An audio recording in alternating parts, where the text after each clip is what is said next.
Eso es a lo que estabas hablando antes, los que no han tenido el ser, no son los favoritos, los favoritos, padre o la madre. ¿no? Sí. Así es que de manera que este desapego emocional pues es la causa del trastorno que expresan.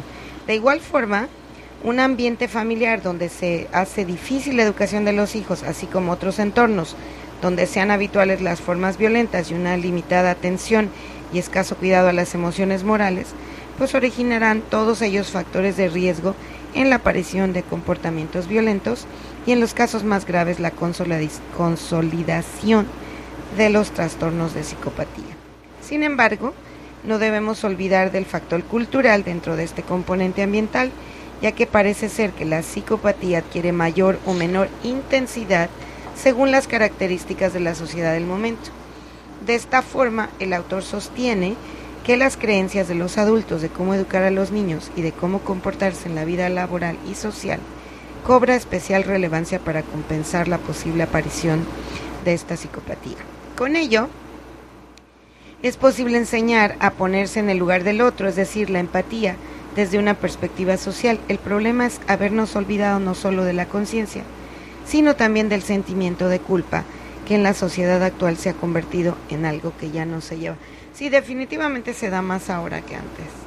No sé. ¿Será que ahora, será que ahora nos estamos dando cuenta? Porque antes no sabíamos lo que era que hubiera un niño psicópata o esquizofrénico. Le llamábamos maleducado. Maleducado.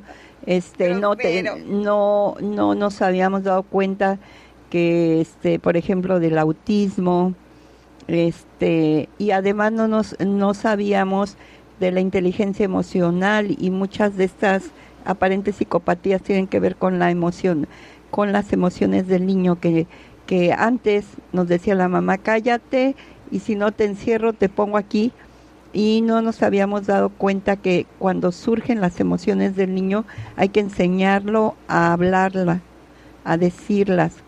Necesitamos entender por qué un niño hace berrinche. Bueno, el síndrome del emperador, ya vamos al tema en concreto, es definido de esta manera como una profunda ausencia de conciencia y un comportamiento orientado a explotar y abusar de sus progenitores. El perfil característico de un joven que es denominado con el síndrome del emperador, pues puede ser aquel varón, o dice que a veces también mujer, quiere decir que el ser humano, que se da más en el varón, porque él dice a veces la mujer, de clase no marginal, aunque esto no significa que no puedan proceder de familia humilde, que abusa de sus padres para obtener metas que él ansía, ya sea mediante amenazas explícitas, ocultas, o también puede hacer caso de una violencia verbal explícita como insultos y humillaciones, o una violencia física para lograr su objetivo. Posteriormente, en el caso del psicópata, cuando observa que puede controlar la situación, su conducta se origina más por el placer que le provoca esta situación de dominio. Así podemos clasificar el síndrome del emperador en dos grupos. Por un lado, aquellos niños que tienen atributos afines a la psicopatía o personalidad antisocial, y aquellos otros que son de carácter problemático, difíciles de educar y cuyos padres no se muestran comprometidos en su educación, contando a veces con el cuidado exclusivo de alguno de sus progenitores. Sí, yo creo que aquí nos vamos a ir mucho más allá del niño que hace berrinchitos, ¿no? Porque sí, todos los niños llegan a hacer un berrinche en algún momento, pero ya estamos hablando de palabras mayores. Sí, la psicopatía y el trastorno de personalidad la pueden encontrar en el DSM-4, catalogada como tal, DSM-5, perdón, y ya ahí van a ver los que estén interesados cuáles son las características, pero de todas maneras necesitan la ayuda de un doctor. Por supuesto. Y aquí Astrid, que es nuestra doctora en la cabina, nos contará. Sí. Bueno, también a pesar de que ya hablábamos de las causas, tanto del origen genético como psicosocial, muchas investigaciones han tratado de dilucidar las causas genéticas de este síndrome, y lo cierto es que Existe un gran consenso en la comunidad científica acerca del síndrome del emperador y sus causas principalmente son origen psicosocial para ellos. De este modo se señala la decisiva influencia del cambio en el modelo laboral y social, factor que repercute en la cantidad y calidad del tiempo que los padres van a dedicar a sus hijos. Ahorita, por ejemplo, ya empezaron con escuelas de 7 de la mañana, 4 de la tarde, y entonces, ¿qué tiempo van a pasar con sus hijos, no? ¿Cómo los van a conocer? ¿Cómo van a detectar este tipo de problemas? Porque, bueno, están los psicólogos y de hecho muchos psicólogos educativos y psicopedagogos han subrayado que uno de los factores de crianza que puede desembocar en que el niño adquiera patrones conductuales del síndrome del emperador es el escaso tiempo que los padres tienen para educar y para establecer normas y límites a sus hijos. Las necesidades económicas y el inestable mercado laboral no ofrece a los tutores el tiempo y espacio necesarios para la crianza, ocasionando un estilo educativo de tipo culpógeno y siendo proclives a consentir y proteger a los hijos. Es decir, no pasé todo el día contigo, entonces ahora me pongo casi de tapete por la culpa que sienten los papás de no haber estado todo el día con ellos. A esto Karen García nos dice: yo tengo una niña de 8 años y es súper berrinchuda, pues se enoja constantemente y logra sacar de sus casillas a mi familia y a mí, por supuesto. Aún no logro controlar sus berrinches y nunca sé qué hacer, aunque, como decía Astrid, ella va a la escuela todo el día, pero en la escuela es excelente alumna. El problema es en la casa. Pues sí, ahí el problema tiene que checarse el papá y la mamá qué está pasando. Sí, no se le podría castigar porque está cumpliendo con una responsabilidad. Toda su responsabilidad. No, sí. Pero pues sí, pero también tampoco hay le que puedes ayudar. permitir que hagan berrinches. Yo sí estoy totalmente de hay acuerdo que hablar que con tener ella límites. Y decir y más que nada porque también por mucho que sea ahorita muy buena en lo que está realizando, va a llegar un momento en que va a llegar al mundo laboral y ahí no se le va a dar todo en bandeja de plata. Entonces tiene que aprender a seguir reglas y convivir con las demás personas.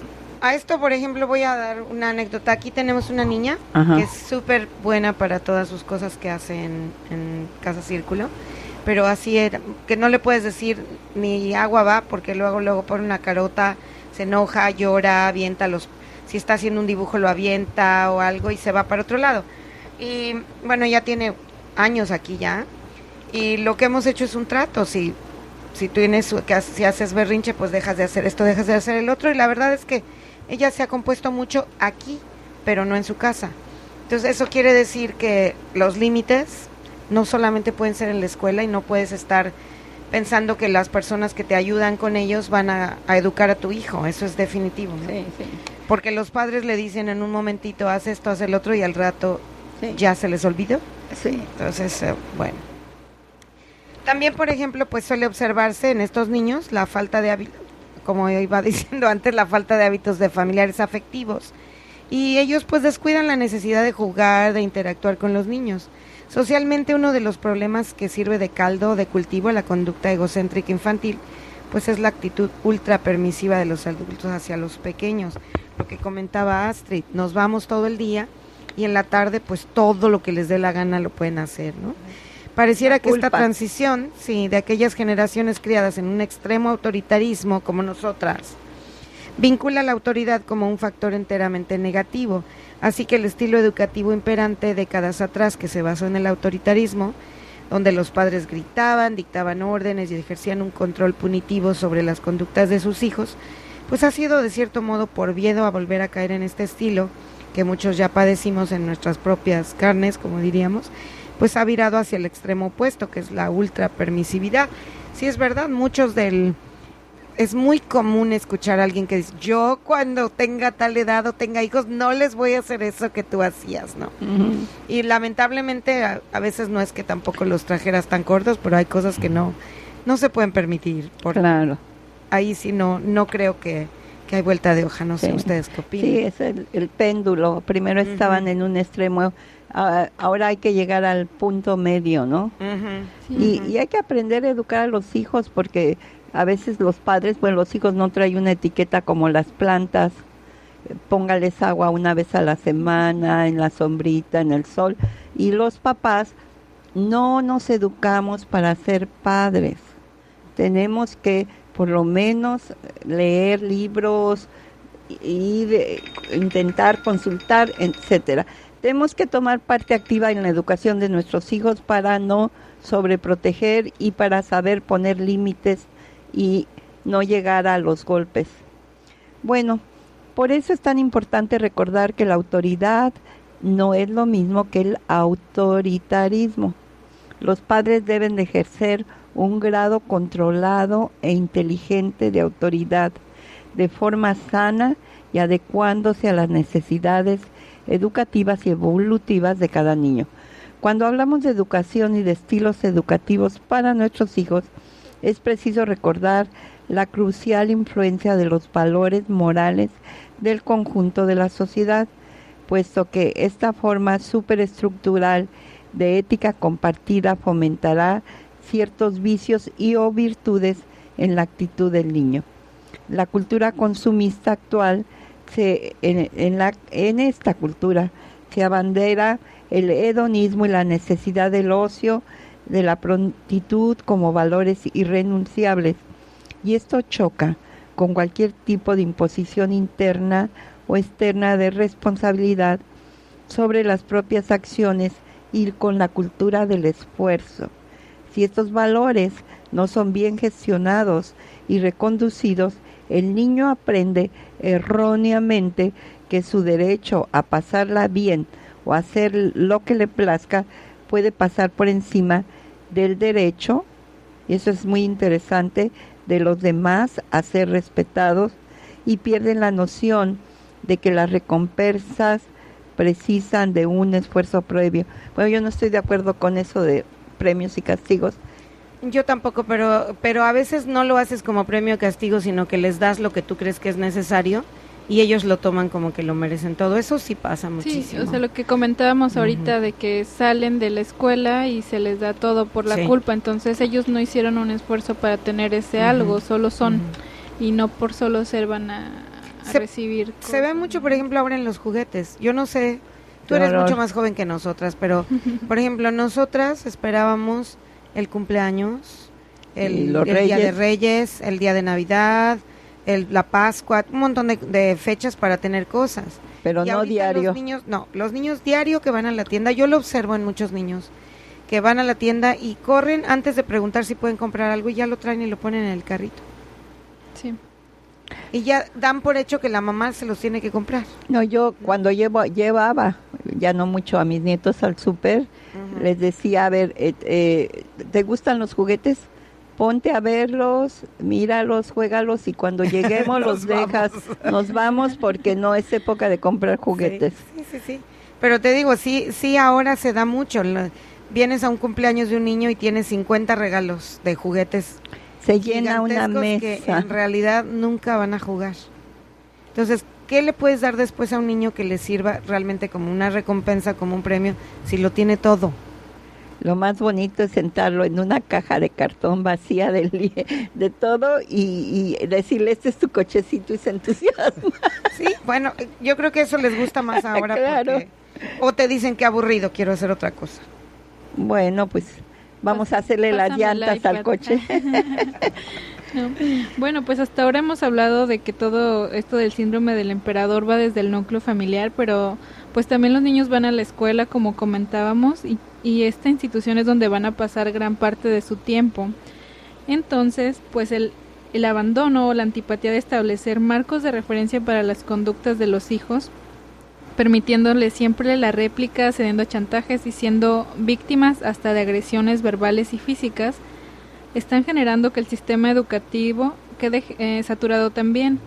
Mientras los padres han cedido ya toda la autoridad, los maestros se ven en la tesitura de marcar límites a unos niños que han sido educados para desobedecerlos y desafiarlos en pos de sus exigencias.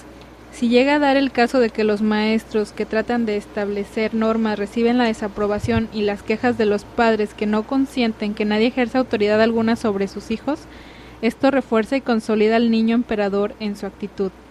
En este sentido existe un debate muy amplio por lo complejo de establecer un modelo educativo que pueda satisfacer las características de cada uno de los estudiantes y padres de familia, Yo recuerdo, y bueno, yo tengo muchos amigos maestros y en mi familia también. Yo recuerdo cuando era niña había una maestra